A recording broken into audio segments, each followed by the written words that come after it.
बिस्मिल्लाहिर्रहमानिर्रहीम। अस्सलामु अलैकुम वरहमतुल्लाहि वबरकातुहू। हम बिस्तरी में शर्मिंदगी होने लगे तो शर्म व हया औरत की फितरत और जिबिल्लत में ही शामिल है।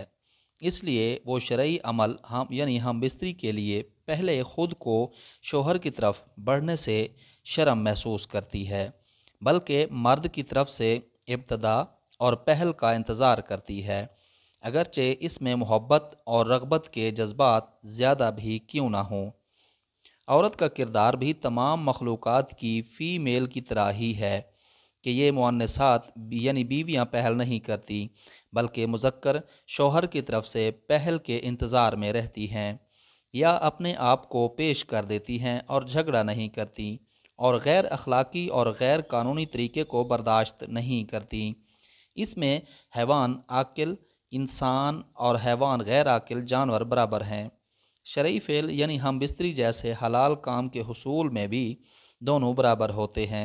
ये मुअन्नस की फितरत में शामिल है कि वो मुतालबा पूरा करती है और जवाब देती है, लेकिन इब्तदा और पहल नहीं करती, क्योंकि अक्सर औक़ात वो हमल और रिज़ात वग़ैरह में मशगूल रहती है। ये तबई शर्म व हया औरत का ज़ेवर है और इसकी खलकत व फितरत में शामिल है।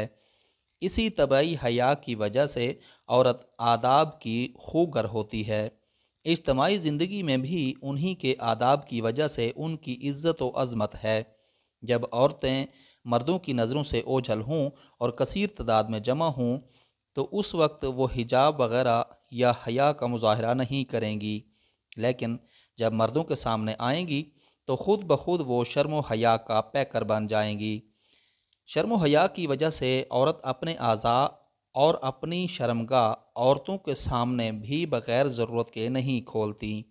औरत का अदब और उसकी अज़मत इसी में है कि वो हर मौका पर अपनी फ़ितरी और खुल्की शर्म व हया ही को अपनाए रखे। नबी करीम सल्लल्लाहु अलैहि वसल्लम ने इरशाद फरमाया, तुम में से जब कोई अपनी अहलिया से मुकारबत हम बिस्तरी करे तो उसे चाहिए कि उसका हक अदा करे। फिर जब औरत की हाजत पूरी होने से पहले वो अपनी हाजत पूरी कर ले तो अलहदा होने में जल्दी ना करे, हत्ता कि औरत भी इससे अपनी हाजत पूरी कर ले। हज़रत जाबिर रज़ी अल्लाह ताला अन्हो फरमाते हैं कि नबी करीम सल्लल्लाहु अलैहि वसल्लम ने बाहम खेलने से पहले हम बिस्तरी करने से रोका है।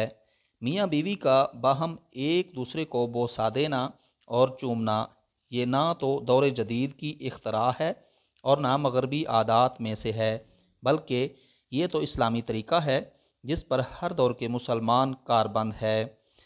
बल्कि इस्लाम ने तो यहाँ तक कहा है कि बीवी का बोसा लेने से ना रोज़ा टूटता है ना वज़ू। हज़रत आयशा तो सिद्दीक़ा रज़ी अल्लाह ताला अन्हा फरमाती हैं कि नबी करीम सल्लल्लाहु अलैहि वसल्लम वज़ू के बाद भी मेरा बोसा लिया करते थे, फिर दोबारा वज़ू नहीं करते थे। इसी तरह नबी करीम सल्लल्लाहु अलैहि वसल्लम की ज़ौजा उम्मुल मोमिनीन हज़रत उम्मे सलमा फरमाती हैं कि आप सल्लल्लाहु अलैहि वसल्लम रोज़े की हालत में भी मेरा बोसा लिया करते थे, फिर इफ़्तार ना करते और ना ही वज़ू को लौटाते।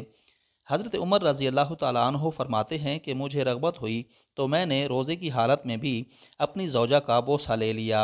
बस मैंने अर्ज़ की, या रसूल अल्लाह, मैंने आज बहुत बड़ा जुर्म कर लिया है, मैंने रोज़े की हालत में बोसा ले लिया है। आप सल्लल्लाहु अलैहि वसल्लम ने फरमाया, रोज़े की हालत में अगर तुम पानी के साथ कुली कर लो तो तुम्हारा क्या ख़याल है, क्या रोज़ा टूट जाता है? मैंने कहा, कोई हर्ज नहीं। आप सल्लल्लाहु अलैहि वसल्लम ने फरमाया, तो फिर बोसा लेने में क्या हर्ज है? बहसीयत इंसान हमें मालूम होना चाहिए कि मुबाशरत बीवी से हम बिस्तरी शादी की बुनियाद है, मगर बदकिस्मती से मर्दों की अक्सरियत लाइल्मी की वजह से शादी हो जाने के बावजूद वो आदाब मुबाशरत के उसूल तक नहीं जानते। शर्मिंदगी की वजह से इस सिलसिले में ज़्यादा मालूमात भी नहीं लेना चाहते, हत्ता कि मर्दों की अक्सरियत तो मुबाशरत के असल मकाम हम बिस्तरी करने की सही जगह से भी आगाह नहीं होते।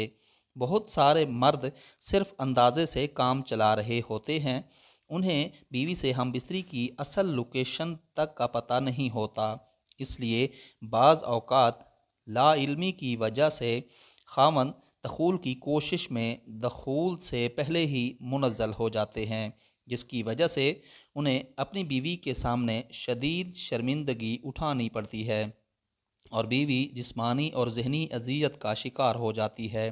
چنانچہ خاوند کے لیے ضروری ہے کہ وہ شادی کے ابتدائی دنوں میں ہی اپنی بیوی کے اعضائے مخصوصہ خصوصاً فرج کے یعنی اگلے مقام سے پوری طرح آگاہ ہو جائے۔